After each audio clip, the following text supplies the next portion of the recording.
Hello students, আজকে আমি তোমাদের ইউনিট 4-এর একটা টপিক নিয়ে আলোচনা করব। টপিকটা হচ্ছে ডিক্টেটরশিপ অফ প্রোলেতারিয়েট বা সর্বহারা শ্রেণীর একনায়কত্ব। সর্বহারা শ্রেণীর একনায়কত্ব বিষয়টা নিয়ে আলোচনা করার আগে প্রোলেতারিয়েট বা সর্বহারা শ্রেণীর অর্থ কী সেটা একটু বলে নিই। তারও আগে অবশ্য বলা দরকার যে একনায়কত্ব বলতে বা একনায়কতন্ত্র বলতে আমরা কী বুঝব। একনায়কতন্ত্র কথাটার অর্থ হচ্ছে এটা হচ্ছে এক ধরনের শাসন ব্যবস্থা যেখানে কোনো একজন ব্যক্তি অথবা কয়েকজন ব্যক্তি সরকারি ক্ষমতা দখল করে সমস্ত ক্ষমতা স্বৈরাচারী উপায়ে জনসাধারণের উপর প্রয়োগ করে। এ ধরনের শাসন ব্যবস্থা হচ্ছে গণতান্ত্রিক শাসন ব্যবস্থার সম্পূর্ণ বিপরীত একটা শাসন ব্যবস্থা, যেখানে গণতন্ত্র বলতে জন অংশগ্রহণ বোঝায়। এখন গণতন্ত্রের বিপরীত একটা শাসন ব্যবস্থা বলতে জনসাধারণের অংশগ্রহণ এখানে নেই বললেই চলে। একনায়কতান্ত্রিক ব্যবস্থায় একজনের কর্তৃত্ব অথবা কয়েকজনের রাষ্ট্র ক্ষমতা কয়েকজনের হাতে থাকে এবং তারাই সরকারি সমস্ত ক্ষমতা জনসাধারণের উপর প্রয়োগ করে এক প্রকার নিজেদের ইচ্ছে মতো। রাষ্ট্রবিজ্ঞানী নিউম্যান বলেছেন, একনায়কতন্ত্র হচ্ছে এমন একটা ব্যবস্থা যেখানে রাষ্ট্র ক্ষমতা বা সরকারি ক্ষমতা একজন ব্যক্তি অথবা কয়েকজন ব্যক্তির হাতে পুঞ্জীভূত থাকে এবং তারা স্বৈরী উপায়ে শাসন ক্ষমতা প্রয়োগ করে। এই যে গণতান্ত্রিক ব্যবস্থার বিপরীতে অবস্থিত একনায়কতান্ত্রিক ব্যবস্থা, সেটার বিভিন্ন রূপ দেখা যায়, যেমন বিভিন্ন ধরনের হয়। যেমন হচ্ছে ব্যক্তিগত একনায়কতন্ত্র, আবার হয় দলগত একনায়কতন্ত্র, আবার কোথাও হয় শ্রেণীগত একনায়কতন্ত্র। ব্যক্তিগত একনায়কতন্ত্র বলতে বোঝায় যে কোনো একজন ব্যক্তি চূড়ান্ত ক্ষমতা দখল করে এবং তার নির্দেশেই সমস্ত রাষ্ট্র পরিচালিত হয় এবং সরকারি সমস্ত ক্ষমতা তিনি প্রয়োগ করেন। আর দলগত একনায়কতন্ত্র বলতে বোঝায়, ব্যক্তিগত একনায়কতন্ত্রের উদাহরণ হিসাবে আমরা বলতে পারি ইন্দোনেশিয়াতে এক সময়তে সুহার্তো রাষ্ট্র ক্ষমতা সৈন্যবাহিনীর মাধ্যমে রাষ্ট্র ক্ষমতা দখল করে ব্যক্তিগতভাবে একনায়কতন্ত্রের প্রয়োগ করেছিলেন। আর দলগত একনায়কতন্ত্রের উদাহরণ হিসেবে বলা যায় যেখানে একটা দল রাজনৈতিক ক্ষমতা দখল করেন এবং সমস্ত রাজনৈতিক ক্রিয়াকলাপ তার দ্বারাই নিয়ন্ত্রিত হয়, সরকার পরিচালিত হয় তার দ্বারা। এইরকম অবস্থায় এই যে দলগত সেটার উদাহরণ হিসেবে আমরা বলতে পারি, তোমরা শুনে থাকবে যে ইউরোপের জার্মানি একটা দেশ যেখানে হিটলার এক সময়ে ফ্যাসিবাদী দলের নায়ক হিসাবে একনায়কতন্ত্রের প্রয়োগ করেছিলেন। সেটা হচ্ছে দলগত একনায়কতন্ত্র।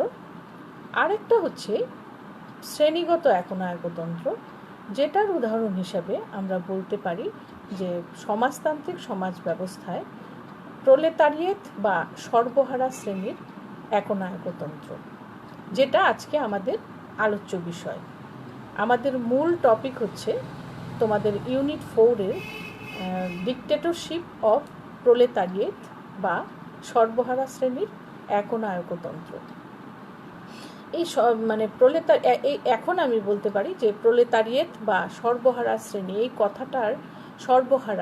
এই কথাটার উৎপত্তি কোত্থেকে হয়েছে। আসলে প্রোলেতারিয়েট কথাটার উৎপত্তি হয়েছে একটা কথা প্রোলেস একটা শব্দ থেকে, একটা ল্যাটিন শব্দ যার অর্থ হচ্ছে সন্তান সন্ততি। আসলে রোমান সাম্রাজ্যের যখন চূড়ান্ত উত্থান হচ্ছিল, তখন ইটালিতে একটা নাগরিকদের একটা অংশকে প্রোলেতারিয়েত বলা হতো। সেই প্রোলেতারিয়েত হচ্ছে এমন একটা নাগরিকদের একটা অংশ যাদের সম্পত্তি বলতে, নিজস্ব বলতে শুধুমাত্র নিজের শ্রম বা শক্তি, শারীরিক শক্তি এবং নিজের সন্তান সন্ততি, এছাড়া তাদের ব্যক্তিগত বলতে কিছুই নেই, কিছুই থাকতো না। এই যে সমাজ নাগরিকদের একটা অংশ যাদের শুধুমাত্র নিজের শক্তি, শারীরিক শক্তি বা বল বা শ্রম এবং নিজের সন্তান সন্ততি, এই দুটো জিনিস ছাড়া আর কিছুই নেই, তাদেরকে বলা হতো প্রোলেতারিয়েত। সেটা রোম সাম্রাজ্যের কথা। এবং রোম সাম্রাজ্যের যে চূড়ান্ত উত্থান, সেই সময়তে রোমানদের সমাজে দুটো শ্রেণীর অস্তিত্ব ছিল। একটা হচ্ছে বিত্তবান শ্রেণী, আরেকটা হচ্ছে বিত্তহীন শ্রেণী। বিত্ত মানে ধন সম্পদ। এই যে যারা ধন সম্পদের অধিকারী, বিত্তবান শ্রেণী, তারা রাষ্ট্রকে কর দিত বা ট্যাক্স দিত। আর যেহেতু বিত্তহীন শ্রেণী যারা প্রোলেতারিয়েত, তাদের কিন্তু নিজের শ্রম আর সন্তান সন্ততি ছাড়া তো আর কিছু নেই, তাই তারা রাষ্ট্রকে নিজের শ্রম দিত এবং সন্তান সন্ততিকেও দিতে হতো। এই যে ব্যবস্থা, সেখান থেকেই কিন্তু প্রোলেতারিয়েত নামক একটি আলাদা শ্রেণীর কথা আমরা জানতে পারি। এবার যে উচ্চবিত্ত শ্রেণী, তারা রাষ্ট্র ক্ষমতা পরিচালনা বা অন্যান্য ভোগ বিলাস সব কিছু তাদের হস্তগত ছিল। আর যারা বিত্তহীন শ্রেণী, তারা এই যে ওপরের শ্রেণী বা বিত্তবান শ্রেণী, তাদেরকে সেবার জন্য নিয়োজিত হতো বা সৈন্য সামন্ত হিসাবে তাদেরকে ব্যবহার করা হতো। এ হচ্ছে রোম সাম্রাজ্যের কথা। তারও বহু বছর পরে কার্ল মার্কস এবং এঙ্গেলস তাদের কমিউনিস্ট ম্যানিফেস্টো বা কমিউনিস্ট পার্টির ইস্তাহার গ্রন্থে তারা কিন্তু এই প্রোলেতারিয়েতকে একটি শ্রেণী হিসেবে চিহ্নিত করেছেন। তারা এটাকে সর্বহারা শ্রেণী নামে তুলে ধরেছেন, যাদের একমাত্র শ্রম ছাড়া আর কিছু দেওয়ার নেই, আর কিছু সম্পদ বলতে আর কিছু নেই। এইবার প্রোলেতারিয়েতের একনায়কতন্ত্র কথাটার অর্থ হচ্ছে, লেনিন যখন সমাজতান্ত্রিক সমাজ প্রতিষ্ঠার কাজে অগ্রণী ভূমিকা নিয়েছিলেন। লেনিন একজন মার্ক্সবাদী রাষ্ট্রচিন্তাবিদ এবং অ্যাক্টিভিস্টও আমরা বলতে পারি। তোমরা আগের ক্লাসগুলিতে ফার্স্ট সেমিস্টারে তোমরা কিন্তু এই সম্পর্কে অনেক জেনেছ। তো লেনিন মূলত সর্বহারা শ্রেণীর একনায়কতন্ত্রের এই যে একটা থিওরি বা তত্ত্ব বা ডিসকাশন তিনি করেছেন। এই সর্বহারা শ্রেণী, তোমরা আগেই জেনেছ যে মার্ক্সবাদীরা সমাজ যে বিবর্তিত হয়ে বর্তমান অবস্থায় এসছে, তার কয়েকটা স্তরের কথা বলেছিলেন।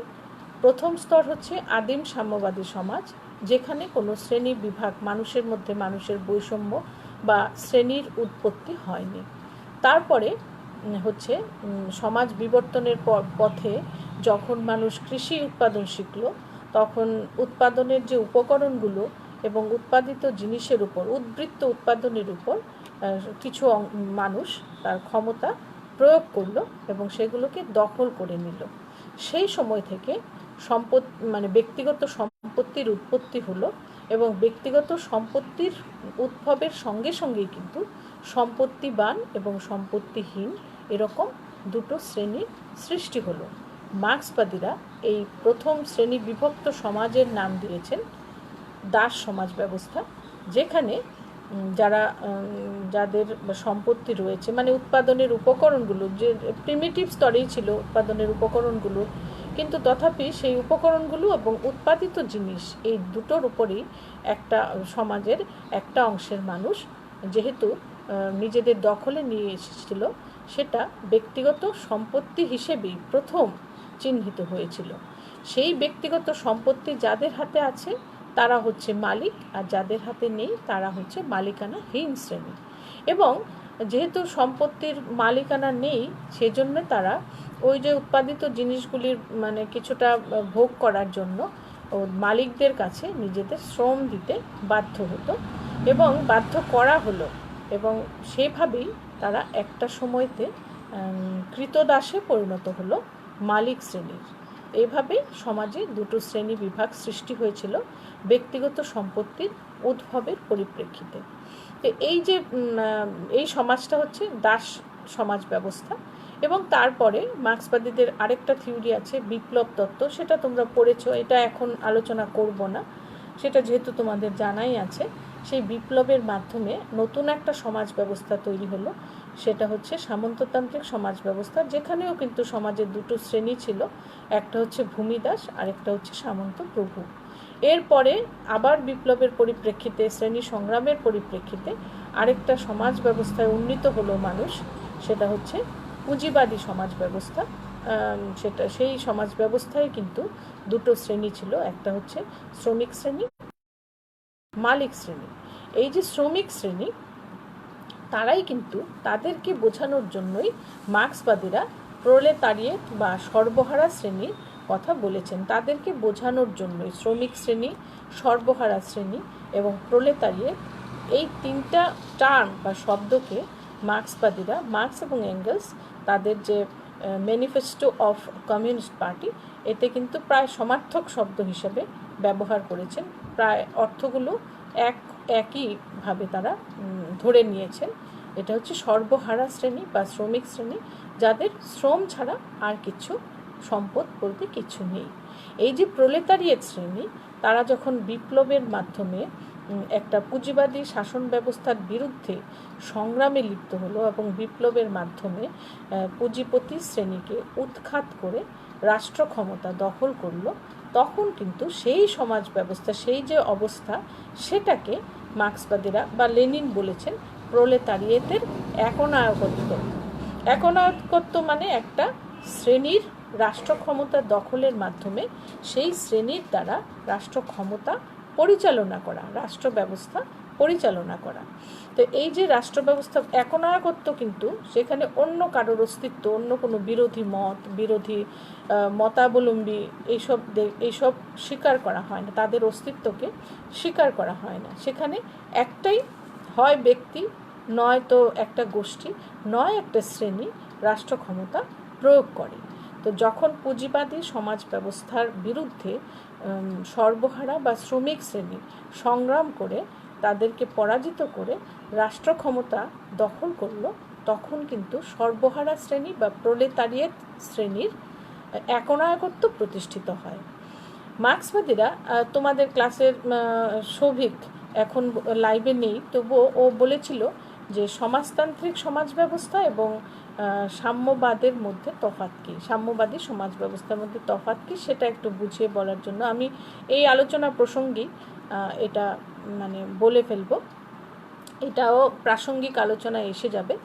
তো তারা রাষ্ট্র ক্ষমতা দখল করার উদ্দেশ্য কি, যে সমাজ থেকে মানে সর্বহারা শ্রেণীর বা প্রোলেতারিয়েট কথাটার বাংলা হিসেবে আমরা, বাংলা মিনিং হিসেবে আমরা সর্বহারা শ্রেণী কথাটা ব্যবহার করব। তো সর্বহারা শ্রেণীর একনায়কত্ব প্রতিষ্ঠিত হওয়ার পর, মানে রাষ্ট্র ক্ষমতা দখল করার পরে তাদের উদ্দেশ্যটা কি হয়, সেখানে দীর্ঘদিন ধরে যারা সমাজের বেশিরভাগ মানুষ, যাদের হাতে ক্ষমতা নেই, সম্পদ নেই, তারা যখন রাষ্ট্র ক্ষমতা দখল করলো, তখন কিন্তু তারা কি করবে, যে সমাজ থেকে সমস্ত ধরনের অসাম্য বৈষম্যকে দূর করার চেষ্টা করবে। সে অসাম্য বৈষম্য দূর করতে গিয়ে তারা পুঁজিবাদের বিরুদ্ধে সংগ্রামে জয়ী হয়ে যে সমাজ ব্যবস্থা প্রতিষ্ঠা করবে, সেটা হচ্ছে সমাজতান্ত্রিক সমাজ ব্যবস্থা, যেখানে সম্পদের সেখানেও কিন্তু রাষ্ট্র ব্যবস্থা থাকবে। মার্ক্সবাদীদের মতে একটা সময় আসবে যখন রাষ্ট্রের প্রয়োজনীয়তা থাকবে না, কারণ মার্ক্সবাদীরা রাষ্ট্রকে একটা শ্রেণী শোষণ বা শ্রেণী শাসনের যন্ত্র হিসাবে ব্যাখ্যা করেন, যন্ত্র হিসাবে দেখেন। এই যন্ত্রের যখন আর প্রয়োজনীয়তা থাকবে না, তখন কিন্তু রাষ্ট্রযন্ত্র বিলুপ্ত হবে বলে মার্ক্সবাদীরা তাদের থিওরিতে বলেছেন। তো এবার সমাজতান্ত্রিক সমাজ ব্যবস্থা প্রতিষ্ঠিত হওয়া মানে কিন্তু চূড়ান্ত সাম্য বা সমতা প্রতিষ্ঠিত হওয়া নয়। মার্ক্সবাদীরা বলেছেন সাম্যবাদী সমাজ ব্যবস্থায় রাষ্ট্র বিলুপ্ত হবে, রাষ্ট্র নামক যে যে রাজনৈতিক প্রতিষ্ঠান সেটা আর থাকবে না।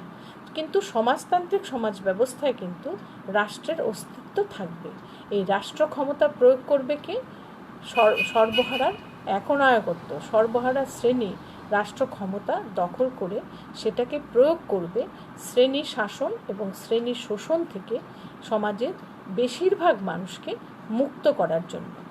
তো এই যে শ্রেণী শাসন বা শ্রেণী বিভাগ থেকে শ্রেণী বৈষম্য, শ্রেণী বিভাজন, সেটা বন্ধ করতে গেলে তারা কতগুলো পথ অনুসরণ করবে। যে সমাজতান্ত্রিক সমাজ ব্যবস্থা হচ্ছে সেই মধ্যবর্তী স্তর যেখানে পুঁজিবাদী স্তর থেকে পরবর্তী স্তর, পুঁজিবাদী স্তরের পরবর্তী স্তর হচ্ছে সমাজতান্ত্রিক স্তর, সমাজতান্ত্রিক সমাজ ব্যবস্থা, যেটা কিন্তু সাম্যবাদী সমাজ ব্যবস্থা উত্তরণের ঠিক আগের পর্ব। সাম্যবাদী সমাজ ব্যবস্থায় কোনো শ্রেণী বিভাগ থাকবে না, মানুষে মানুষে কোনো রকম বৈষম্য থাকবে না, এবং মানুষকে শোষণ করার যন্ত্র হিসাবে রাষ্ট্রের কিন্তু অস্তিত্ব আর থাকবে না। তো এই কাজটা করতে গেলে সর্বহারা শ্রেণীর একনায়কত্ব প্রতিষ্ঠা করা একান্ত জরুরি বলে মার্ক্সবাদীরা মনে করেন। যারা এতদিন ধরে বঞ্চিত, অবহেলিত, তারা কিন্তু রাষ্ট্র ক্ষমতা দখল করলেই এতদিনের শোষণ বঞ্চনার অবসান ঘটতে পারে, মানুষের মধ্যে বৈষম্য দূর হতে পারে বলে মার্ক্সবাদীরা বিশ্বাস করতেন। এবং ক্ষমতা দখল করার পরে সর্বহারা শ্রেণী কী করবে? অর্থনৈতিক বৈষম্য দূর করার জন্য আর্থিক ব্যবস্থাটাকে জাতীয়করণ করবে। অর্থনৈতিক ব্যবস্থাকে বৈষম্য মুক্ত করতে গেলে ব্যক্তিগত সম্পত্তির বিলোপ ঘটাতে হবে। ব্যক্তিগত সম্পত্তির বিলোপ ঘটাতে গেলে সমস্ত ব্যক্তিগত সম্পত্তিকে জাতীয় সম্পত্তিতে রূপান্তরিত করতে হবে। সব, যেমন ব্যাংক, বিমা, উৎপাদন ব্যবস্থা, উৎপাদিত জিনিস সমস্ত কিছুর ন্যাশনালাইজ বা জাতীয়করণ করতে হবে, যার দ্বারা ব্যক্তিগত সম্পত্তির জায়গায় সামাজিক সম্পত্তি বা রাষ্ট্রীয় সম্পত্তির উদ্ভব ঘটে। সমস্ত জমি সম্পত্তি রাষ্ট্রীয় নিয়ন্ত্রণে থাকবে, শিল্প কারখানা রাষ্ট্রীয় নিয়ন্ত্রণে থাকবে, সমস্ত ব্যাংক, বিমা সেগুলোকে জাতীয়করণ করা হবে। সেগুলো সম্পত্তির এইগুলোর ব্যক্তিগত মালিকানা নিশ্চিহ্ন হয়ে যাবে, এবং সেটা করবে কারা? সর্বহারা শ্রেণী রাষ্ট্র ক্ষমতা প্রয়োগের মাধ্যমে সমস্ত উৎপাদনের উপকরণ এবং সম্পদের ওপর জাতীয় মালিকানা সুনিশ্চিত করবে। এরকম সমাজ ব্যবস্থায় উৎপাদন ব্যবস্থা নিয়ন্ত্রিত হবে সামাজিকভাবে, এবং সব মানুষ কিন্তু আর শ্রম বিক্রি করে তাদের জীবিকা নির্বাহ করবে এরকম অসহনীয় অবস্থা থেকে মানুষকে মুক্ত করা হবে। সেখানে প্রত্যেকে তার সামর্থ্য অনুযায়ী কাজ করবে, এবং সমাজতান্ত্রিক সমাজ ব্যবস্থা, যেটা অন্তর্বর্তীকালীন সমাজ, সাম্যবাদে উন্নীত হওয়ার ঠিক আগের পর্ব, সেখানে প্রত্যেক মানুষ তার সামর্থ্য অনুযায়ী কাজ করবে, এবং কতটা কাজ দিয়েছে সে অনুযায়ী তার প্রাপ্তি ঘটবে, সে জিনিসপত্র ভাগ পাবে, বন্টন হবে সেভাবে যে যতটা কাজ দিয়েছে সেই অনুযায়ী সে তার জীবিকা নির্বাহের জন্য তার সমস্ত উপকরণ সে সংগ্রহ করবে। তারপরে একটা সময়তে কী করবে? যে সমাজতন্ত্রে উত্তীর্ণ হওয়ার জন্য শুধুমাত্র অর্থনৈতিক ক্ষেত্রে রাষ্ট্রীয় মালিকানা প্রতিষ্ঠা করা বা উপাদানগুলির উপর রাষ্ট্রীয় নিয়ন্ত্রণ আরোপ করাই যথেষ্ট নয়। সেখানে উৎপাদনের উৎকর্ষতা বাড়াতে হবে, এবং পর্যাপ্ত উৎপাদন করতে হবে। বিজ্ঞান এবং প্রযুক্তির ব্যবহার করে উৎপাদনশীলতাকে উন্নতির পর্যায়ে নিয়ে যেতে হবে, যাতে মানুষের জীবনধারা খুব সহজ এবং সুন্দর হয়, মানুষ সুন্দরভাবে জীবন ধারণ করতে পারে। আগের সমাজ ব্যবস্থার বা পুঁজিবাদী ব্যবস্থার যত বঞ্চনা বা তাদের জীবনযাত্রার মান নিম্নমানের ছিল, সেগুলো থেকে অনেকটা উন্নীত হবে, এবং প্রায় মানুষের সঙ্গে মানুষের কোনো বিশেষ ব্যবধান সেখানে কমিয়ে আনা হবে, এবং প্রত্যেকেই হচ্ছে সামাজিক মালিকানা যেহেতু স্বীকৃত, সেখানে প্রতিষ্ঠিত, সেখানে প্রত্যেকেই হচ্ছে সম্পদের মালিক, কারোর ব্যক্তিগত মালিকানা এখানে থাকবে না। এবার তারা বলছেন, মার্ক্সবাদীরা বলছেন, লেনিন বলেছেন যে যেহেতু সর্বহারা শ্রেণীর একনায়কত্ব প্রতিষ্ঠিত হয়, সেখানে কিন্তু আসলে গণতন্ত্র প্রতিষ্ঠিত হয়। গণতন্ত্র কথাটার অর্থ কী তোমরা সবাই জানো। গণতন্ত্র মানে হচ্ছে জন অংশগ্রহণ। রাজনৈতিক কাজ, রাষ্ট্র পরিচালনার ক্ষেত্রে বা রাজনৈতিক কাজে জনগণের অংশগ্রহণ হচ্ছে গণতন্ত্রের অর্থ। তো যেহেতু সর্বহারা শ্রেণী হচ্ছে অনেক বেশি সংখ্যক মানুষ এই শ্রেণীভুক্ত, সবচেয়ে বেশি অংশের মানুষ, মুষ্টিমেয় কয়েকজন থাকে পুঁজিপতি শ্রেণী, আর বেশিরভাগ মানুষই তো থাকে সর্বহারা পুঁজিবাদী সমাজ ব্যবস্থায়। সেই ক্ষেত্রে যখন পুঁজিবাদী সমাজ থেকে সমাজতান্ত্রিক ব্যবস্থায় উন্নীত হলো, তখন কিন্তু বেশিরভাগ মানুষ রাষ্ট্র ক্ষমতায় অংশগ্রহণ করলো। মানে সর্বহারা শ্রেণীর অন্তর্ভুক্ত মানুষ মানেই তো রাষ্ট্র ক্ষমতার ভোগকারী বা ব্যবহারকারী, রাষ্ট্র ক্ষমতা প্রয়োগকারী মানুষ। তো সে কারণে তারা ওই শ্রেণীভুক্ত সব মানুষই কিন্তু আসলে রাষ্ট্র ক্ষমতায় অংশগ্রহণ করে, রাষ্ট্র ক্ষমতা পরিচালনার কাজে অংশগ্রহণ করে। সেই অর্থে সর্বহারার একনায়কত্ব হচ্ছে প্রকৃত অর্থে গণতন্ত্র প্রতিষ্ঠিত হয়। যদিও আমি ক্লাসটা আলোচনার শুরুতেই বলেছিলাম যে একনায়কতন্ত্র হচ্ছে আসলে গণতন্ত্রের বিপরীত অবস্থা, কিন্তু মার্ক্সবাদীদের মতে প্রলেতারিয়েতের বা সর্বহারার একনায়কতন্ত্র যখন প্রতিষ্ঠিত হবে, তখনই কিন্তু প্রকৃত অর্থে গণ অংশগ্রহণ সুনিশ্চিত হবে। জনসাধারণের বেশিরভাগ অংশ যেহেতু সর্বহারা শ্রেণীভুক্ত, তারা যেহেতু রাষ্ট্রীয় ক্ষমতা প্রয়োগ করে, সেই জন্য সেখানে প্রকৃত অর্থে গণ অংশগ্রহণ কিন্তু সুনিশ্চিত হয়, মানে কি সেখানে গণতন্ত্র প্রতিষ্ঠিত হয়। তো এবার অর্থনৈতিক ক্ষেত্রে বৈষম্যের বিলুপ্তি ঘটে, বেশিরভাগ মানুষের রাজনৈতিক অংশগ্রহণ হয় এবং তারপরে তার জন্য একটা সাম্যবাদী সমাজে উপনীত হওয়ার একটা পরিবেশ তৈরি হয়। তো মার্ক্সবাদীরা বলেছেন প্রলেতারিয়েত বা সর্বহারা শ্রেণী যখন ক্ষমতা দখলের মাধ্যমে সাম্যবাদে উপনীত হওয়ার জন্য 3টা পূর্ব শর্তের প্রয়োজন হয়, সেই পূর্ব শর্তগুলো তৈরি করবে বা প্রি কন্ডিশনস যেগুলো আছে সেই পরিবেশটা তৈরি করবে সর্বহারা শ্রেণী রাষ্ট্র ক্ষমতা প্রয়োগের মাধ্যমে। এখানে কিন্তু রাষ্ট্র ব্যবস্থা বিলুপ্ত হয়নি, রাষ্ট্র ক্ষমতা প্রয়োগ করেই কিন্তু সমাজ থেকে বৈষম্যকে দূর করার কথা মার্ক্সবাদীরা বলেছেন। 3টা পূর্ব শর্ত কি? একটা হচ্ছে আর্থিক পূর্ব শর্ত, যেখানে রাষ্ট্রীয় মালিকানা, সম্পত্তির রাষ্ট্রীয় মালিকানা মানে নিশ্চিত করা হয়। উৎপাদন ব্যবস্থাকে সামাজিক রূপ দেওয়া হয়, উৎপাদনের উপকরণগুলির মধ্যে থেকে ব্যক্তিগত মালিকানার অবসান ঘটে এবং উৎকর্ষ জিনিসপত্র উৎপাদন করা হয়, পর্যাপ্ত পরিমাণে উৎপাদন করা হয়, সামাজিক শ্রম প্রয়োগ করা হয়, প্রত্যেকের তার সামর্থ্য অনুযায়ী কাজ করে এবং উৎপাদনে সামিল হয় এবং পর্যাপ্ত উৎপাদন থাকার ফলে প্রত্যেক মানুষের জীবন ধারণের জন্য পর্যাপ্ত জিনিসপত্র উৎপাদিত হয় এবং সমবন্টন হয়। প্রয়োজন অনুযায়ী মানুষ কিন্তু ভোগ করতে শুরু করে। যতটা প্রয়োজন হবে সেই অনুযায়ী উৎপাদন করবে রাষ্ট্র এবং সেটা জনসাধারণের মধ্যে কার কতটা প্রয়োজন সেটাকে ভাগ করে বা বন্টন করে দেওয়া হবে। তো এই যে অবস্থা, সেটা হচ্ছে অর্থনৈতিক পূর্বশর্ত। আর কি সামাজিক পূর্বশর্ত, সাম্যবাদে উপনীত হওয়ার জন্য সামাজিক পূর্বশর্ত দরকার। সেটা হচ্ছে সমাজ থেকে শ্রেণী বৈষম্য বা দূর করা, শ্রেণী বিরোধ দূর করা, শ্রেণীর ধারণাটাকেই উৎখাত করা, সেটা হচ্ছে সামাজিক পূর্বশর্ত। আরেকটা হচ্ছে বৌদ্ধিক পূর্বশর্ত, যেখানে মানুষ সমতার আদর্শে বিশ্বাসী হবে এবং স্বতঃস্ফূর্তভাবে মানুষ সামাজিক কাজে অংশগ্রহণ করবে।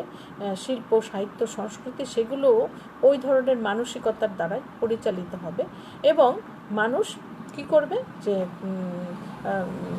এই সমাজে এই সময়ে কিন্তু মানুষ একটা রাষ্ট্র ব্যবস্থা বিলুপ্ত হবে তো এমনি বিলুপ্ত হয়ে যাবে না, সেটা একটা সক্রিয় প্রচেষ্টা। সেখানে কি হবে, তখন মানুষ একটা সমবায় বা সমিতি প্রতিষ্ঠা করবে, যার মাধ্যমে রাষ্ট্র যে কাজগুলো করত সেটা অনেকজন মানুষের একটা সমবায় বা সমিতি প্রতিষ্ঠা করে সমস্ত যে সামাজিক ব্যবস্থা, সামাজিক নিয়মকানুন সেগুলো কিন্তু পরিচালিত হবে একটা সমবায় বা সমিতির মাধ্যমে। সমবায়িক একটা সমাজ ব্যবস্থা প্রতিষ্ঠিত হবে, সেখানে রাষ্ট্রের যে রাজনৈতিক একটা প্রতিষ্ঠান হিসাবে রাষ্ট্রের আর প্রয়োজন থাকবে না। হ্যাঁ, সেভাবে প্রয়োজন যেহেতু থাকবে না, সে কারণে কিন্তু রাষ্ট্র নামক ব্যবস্থাটা ধীরে ধীরে অবলুপ্ত হতে থাকবে। এটা সক্রিয়ভাবে মানুষ চেষ্টা করবে। সর্বহারা শ্রেণী বা প্রলেতারিয়েত শ্রেণী যখন সমাজতান্ত্রিক ব্যবস্থা প্রতিষ্ঠা করবে, তখন এইভাবে মানে নিজস্ব অনেক কাজ করবে এবং সেই কাজগুলির মাধ্যমে যেমন অর্থনৈতিক ক্ষেত্রে একটা নতুন অর্থনৈতিক ব্যবস্থা প্রতিষ্ঠা করবে, ব্যক্তিগত মালিকানার অবলুপ্তি ঘটাবে, সমস্ত উৎপাদন এবং উৎপাদিত জিনিসের সমবায়িক মালিকানা হবে বা সামাজিক মালিকানা হবে, যার ফলে সমাজ থেকে কিন্তু বৈষম্য বিলুপ্ত হবে, বৈষম্য শেষ হয়ে যাবে। এবং তার পরিপ্রেক্ষিতে তাহলে একটা প্রশ্ন আসে, এবং ক্লাসেও অনেকেই প্রশ্ন করেছো যে কিভাবে সমাজতন্ত্র থেকে আর সাম্যবাদ কিভাবে উপনীত হওয়া যায়, বা এই দুটো এক জিনিস কিনা বা দুটোর মধ্যে তফাৎ কিনা। সমাজতন্ত্র হচ্ছে সাম্যবাদী সমাজে উপনীত হওয়ার আগের স্তর। ঠিক আছে, সমাজতন্ত্র প্রতিষ্ঠিত হয় কিভাবে? পুঁজিপতি শ্রেণীর বিরুদ্ধে সর্বহারা শ্রেণী সংগ্রামের মাধ্যমে এবং বিপ্লব সংগঠিত করার মাধ্যমে পুঁজিপতি বা ধনিক শ্রেণীকে ক্ষমতা থেকে সরিয়ে রাষ্ট্র ক্ষমতা সর্বহারা শ্রেণী দখল করবে। এবং সেটাকেই মার্ক্সবাদীরা বলছে ডিকটেটরশিপ অফ প্রলেতারিয়েট বা সর্বহারা শ্রেণীর একনায়কত্ব, যেখানে রাষ্ট্র ক্ষমতা প্রয়োগ করে মানুষের মধ্যে ব্যবধান দূর করা হবে, বৈষম্য দূর করা হবে, সমস্ত সম্পত্তির জাতীয়করণ করা হবে, ব্যক্তিগত সম্পত্তির বিলোপ ঘটানো হবে এবং সাম্যবাদী সমাজে উপনীত হওয়ার জন্য যে শর্ত প্রয়োজন, সেই পরিবেশ বা শর্ত বা কন্ডিশনগুলো তৈরি করবে। কারা করবে? সর্বহারা শ্রেণী রাষ্ট্র ক্ষমতা প্রয়োগের মাধ্যমে। এবং একটা সময়তে যখন জাতীয়করণ হয়ে গেল, সম্পত্তির জাতীয়করণ হলো, ব্যক্তিগত সম্পত্তি বিলুপ্ত হলো, শ্রেণী বৈষম্য কমে এলো, জনসাধারণের জীবনযাত্রার মান উন্নত হলো, একই ধরনের জীবনযাত্রায় মানুষ অভ্যস্ত হলো, তখন কিন্তু শ্রেণী শোষণের যন্ত্র হিসেবে রাষ্ট্রের প্রয়োজন আর থাকবে না। সেখানে রাষ্ট্রের জায়গা নেবে একটা জনসাধারণের সমবায় বা কোঅপারেটিভ অথবা একটা সমিতি, যারা সামাজিক রীতিনীতিগুলো, সামাজিক নিয়মগুলো মানে পরিচালনা করবেন, এই যে অর্থ ব্যবস্থাকে পরিচালনা করবেন। এবং এরা কারা? এরা হচ্ছে সাধারণ মানুষ। এখানে এখন তো আর সমাজে শ্রেণী থাকবে না, সর্বহারা শ্রেণীর একনায়কত্বের দরকার নেই, এখানে সবাই সমান অবস্থানে থাকবে। সে কারণে সেটাই হচ্ছে সাম্যবাদী সমাজ ব্যবস্থা, যেটা সমাজতন্ত্রের সর্বশেষ হয়ে সমাজতান্ত্রিক সমাজ ব্যবস্থার একদম অন্তিম পর্বে মানুষ গিয়ে সমবায় গঠন করবে এবং রাষ্ট্র ক্ষমতা তখন আর থাকবে না, রাষ্ট্র থাকবে না, সর্বহারার একনায়কত্বও থাকবে না, সবার মধ্যে সমতা প্রতিষ্ঠিত হবে এবং সমবায়ের মাধ্যমে সমাজ পরিচালিত হবে। তাহলে সমাজতন্ত্র এবং সাম্যবাদের মধ্যে তফাৎ হচ্ছে, সমাজতান্ত্রিক সমাজ ব্যবস্থায় রাষ্ট্র থাকবে এবং সেই রাজনৈতিক প্রতিষ্ঠান হিসাবে রাষ্ট্র থাকবে এবং রাষ্ট্র ক্ষমতা দখল করবে কে? সর্বহারা শ্রেণী। এটাকেই বলা হয় সর্বহারার একনায়কত্ব।